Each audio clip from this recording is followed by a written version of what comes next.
welcome back to another episode of Crazy Dad's Garage. We're going to do something really different here today, and it's kind of in keeping with our theme of having low buck fun with old cars. I'm going to walk you through here the other side of my hobby, which started when I was a kid, and that's building model cars and trucks, and in fact airplanes and ships and tanks and stuff like that too. But since we're talking about the car and truck business, we're going to stay focused on that here today. So I've got, I don't know, probably a couple of hundred different model cars and trucks, as well as, airplanes, boats, that kind of stuff too. And these actually, aside from being just something that's a hobby, that's different, and maybe you would say, well, that doesn't even need to be included on the Crazy Dad's Garage thing. I'm going to walk you through this and illustrate it with some things to kind of show you the things that I've learned in building model cars over the years that actually apply to the low buck theme of building a nice, enjoyable, full-size car. And I'm going to use some of these models to illustrate, and we're just going to make a whole series of this, just like one of the car build series on Crazy Dad's Garage, and we'll call this the Crazy Dad's Miniature Garage. And I'm going to walk you through, I'll probably take 2 or 3 of them per each video episode and kind of highlight them and the things that I learned from them.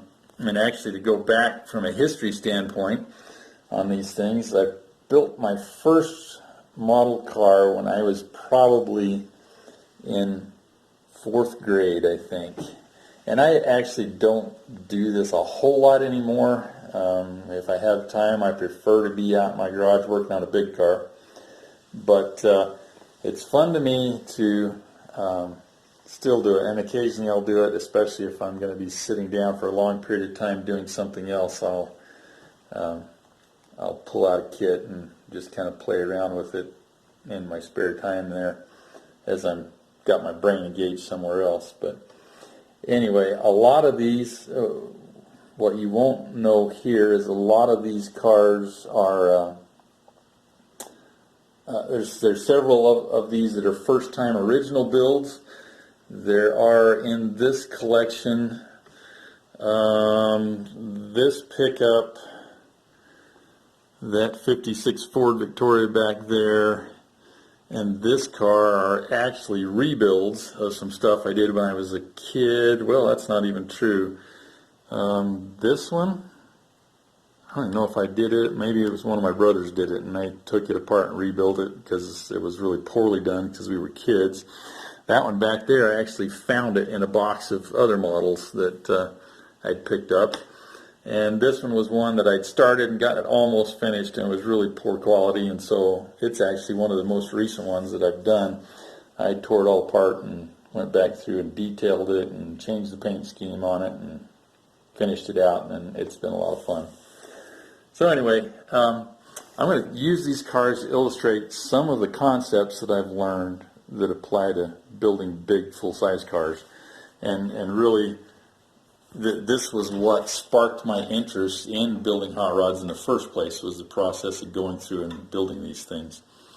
And it really, from the 4th grade on, it got to the point where by the time I was into high school, I found a Hot Rod Magazine subscription, and that's really what led me down the path of doing what I've done all my adult life. And I'll share some fun things with you there. We'll just talk about it. I think it'll be fun to have the Crazy Dad's mini garage episodes. Is that what I called it? Who knows? I think it'll be fun. So I'll talk about it, show you some of the things here, and talk about what I've learned that applies to full-size cars. So I'm going to start out here, and I'll turn the camera around and get set up so that I can walk you through some of these things and show you some of the things that I've learned. Now, first of all, I don't consider myself a fantastic modeler. There's a lot of guys, I have friends that go to insane depths of detail on these things, and I don't like to do that. I am more of a conceptual modeler. What could I do with this car in real life to get the idea of would that look good and how does that play out.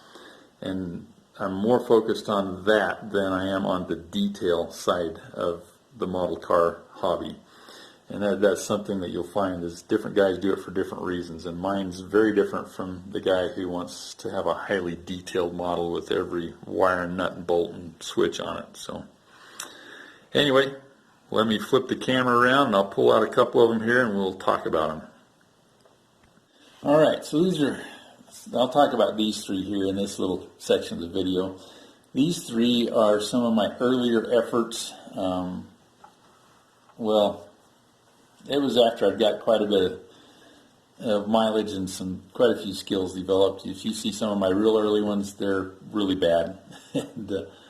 But these are ones that I've done as I kind of got my skills developed, and probably as an adult, really. I think of the three builds, this one's probably the oldest one, and actually it's one of those that I started building as a kid and I don't know, got discouraged or whatever and left it in the box and never did completely finish it. And then as an adult, I pulled it out and went, oh, this is pretty pathetic, so I'm going to rebuild it. And then it got done much more correctly and detailed and things like that. Then there was this one, probably was shortly after that, and it was a start to finish build that I built after I developed a few skills and learned a few things. And this one was one that actually I built several years ago, and it was silver with, I think, green stripes on it, and it just never did look right, so I took it back apart and painted it blue. And if you look close enough, you can still see where the stripes were, because I didn't do that good a job of it. But anyway, that's not the point. So to illustrate here what this does that it's taught me in the car hobby is, if you go to a car show and you look at a lot of the really cool cars that you see there, one of the things that makes a lot of cool cars stand out is they've been detailed. And I don't mean by that just cleaned. That's what you normally think of as detailing a car. But they have had that done too. But they've taken the car and they have gone in and, on the chassis, under the hood, things like that, they've detailed things with paint, with new parts, with cleaning things, stuff like that. You can barely see the inside of this, and probably not very good at all. No, not in the camera. But anyway, this is what I learned on building a model car that makes your car stand out from the other guys. So my early ones, I would get it, and the whole bottom of the car would be painted flat black. And then, I'd paint the body, and the engine compartment would all be flat black, and, the engine there maybe painted, maybe not painted. The interior would all be painted one color, and you would just kind of rely on the molded-in details of the plastic model kit to make it look decent. Well, what I learned is after that, as an adult, that I could go back in and I could find a kit that had a lot of molded-in detail in it, and by highlighting that with different colors of paint, all of a sudden my models started to look cooler. They became artwork of a sort. And so that, this is a Ford Maverick. I think they made them from like 71 to 76 or something like that. And they were actually kind of a cool little car. They came with usually with a 6-cylinder or a little V8 in them. And, they were kind of, they were mostly an economy car. But back in the day, they were not the coolest thing you could own. And what's been interesting, having grown up in the time I have to where we're at today, there's a ton of cars today that people call muscle cars, that back in our day, they were just a dumb, stupid economy car, and maybe you could get a little V8 in them, and nobody wanted one. And a Maverick was a good example of that. In my day, if you had your choice between a Maverick and a Mustang, everybody and their dog would choose a Mustang any day of the week. And that might still be the case today. And a Mustang was considered a muscle car. But a Maverick, which was actually a similar size car and actually came with the same size of engine as the earlier Mustangs did, was not considered one. It was an economy car. It was not the car that was desirable that people wanted. And today I see a lot of Dodge Darts and Plymouth Dusters and Ford Mavericks and Falcons and what would be a Chevy Nova. Those kind of things were not considered muscle cars. They were not cars that were really desirable to the average person. But today, because they're all old, they've become collector cars, and I even see them called muscle cars a lot. And they really didn't fit that genre back in the day. But what I love about it is you can take something, if you can't afford a Mustang in real life, but you might be able to find a Maverick that somebody's got sitting in their backyard or grandma had or whatever, and they'll say, you can have it. And to me, that's part of the crazy dad genre. You don't have to come up with a Mustang to have a cool car.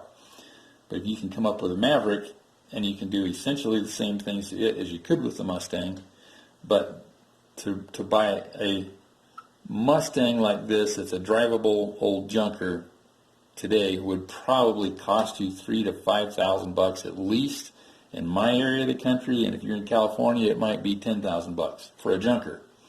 To buy a Maverick that's in the same condition is going to cost you from free to $2,000 maybe. And there's going to be some people try to get more out of them. But what I'm getting at is you got a totally different starting point, and it makes our hobby more available to the guy who doesn't have a ton of money.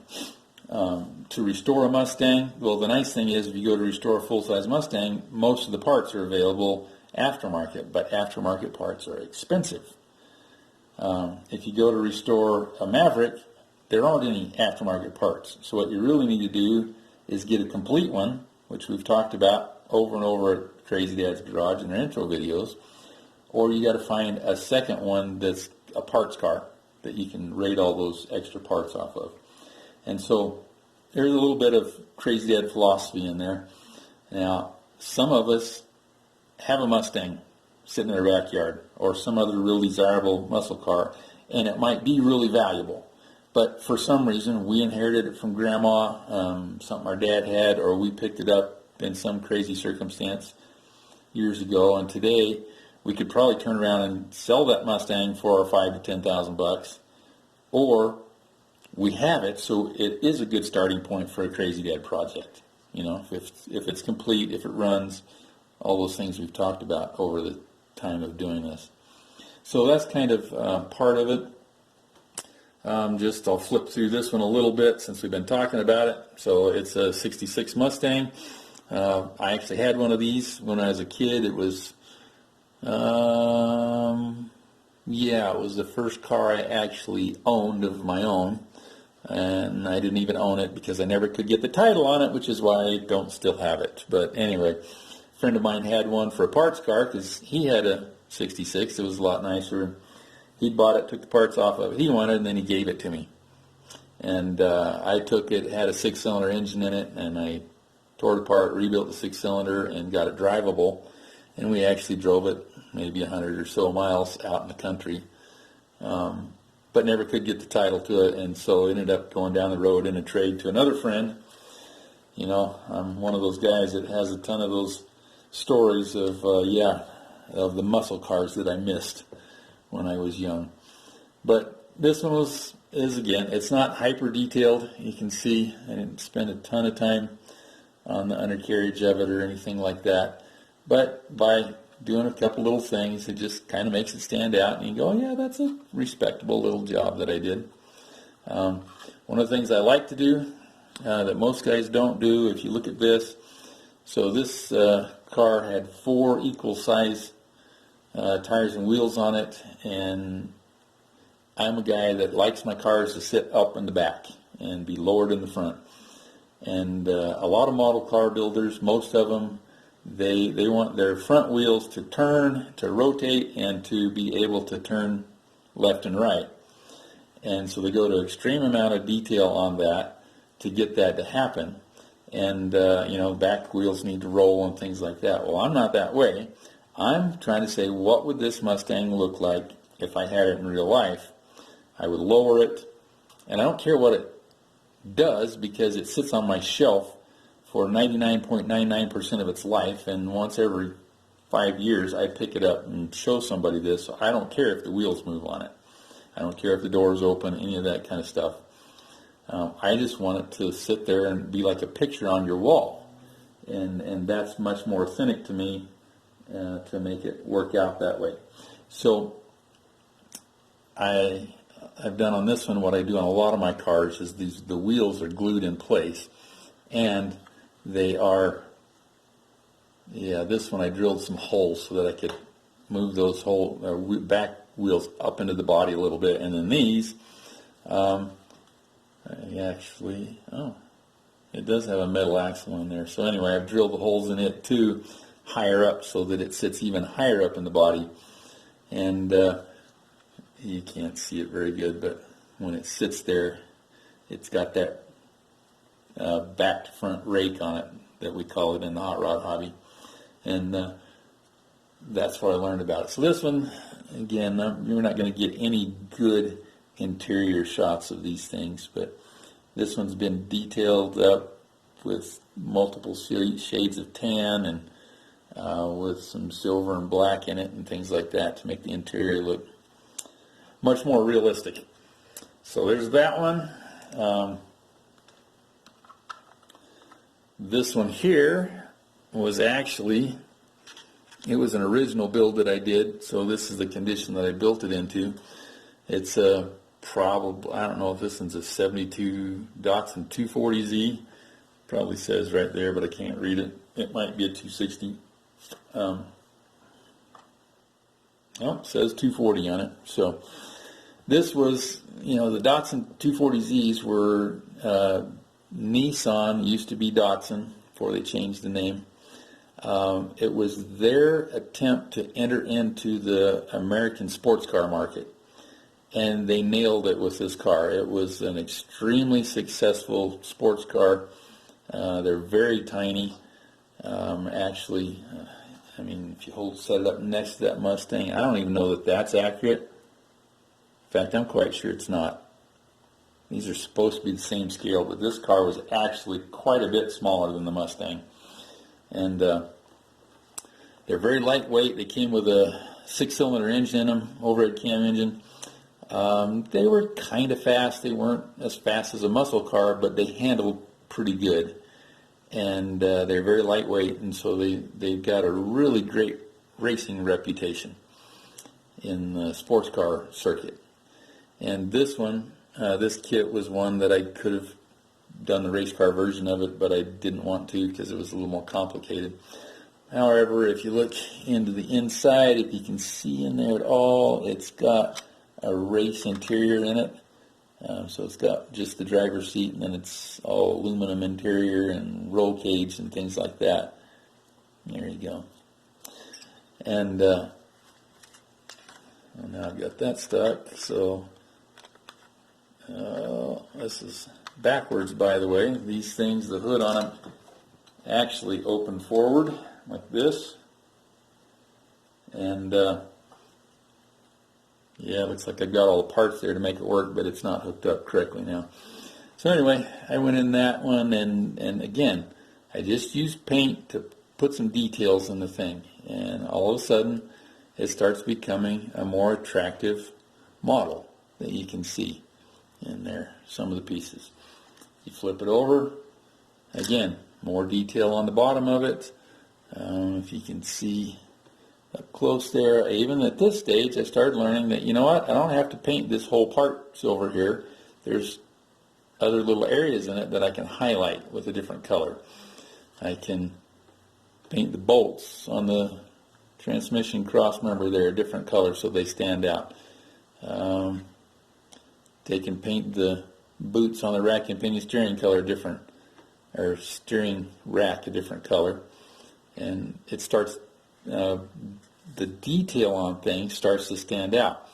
So what's the application of this on your low buck hot rod project, your full size car? Well, you can do the same thing. So you don't have to take the car and modify it by putting new expensive parts on it that are aftermarket hot rod parts. If you're on a real tight budget, you can detail a car with paint, spray paint. You can even get a brush and some hand paint and do some of this stuff. And when you do that, you take a car, well, first of all, if you start with an old car, like we're talking about here, today, part of the nature of it being cool is just the fact that it's an old car and it runs and you can drive it. But once you've got to that point, why not start doing some of these detail things? I actually had a friend of mine, was like a 1963 Pontiac Tempest or something like that. And he had somebody do a paint job on it, so it looked pretty respectable on the outside. But he said, hey, under the hood, it looks really junky. Would you detail that for me? And so I took a couple of days, and we took the engine compartment, and I kind of took the small pieces out of it like I've done on these models, and I cleaned them up and painted them individually, and then we went in and cleaned all the inner fenders and the firewall and the radiator and things, and I think on that one we just painted them black. But then we bolted those clean, fresh, painted parts back in there. We, did the valve covers and the air cleaner on the engine and stuff like that. Probably painted as much of the engine as we could get to. And, we spent a couple of days on it, probably, $100 or $200 in paint. And all of a sudden now he had this car that he could drive it and he could take it to the car show, and it wasn't going to win any prizes, but he could be proud of it. Hey, this is my old car that I got from my grandpa, I think is where he got that one.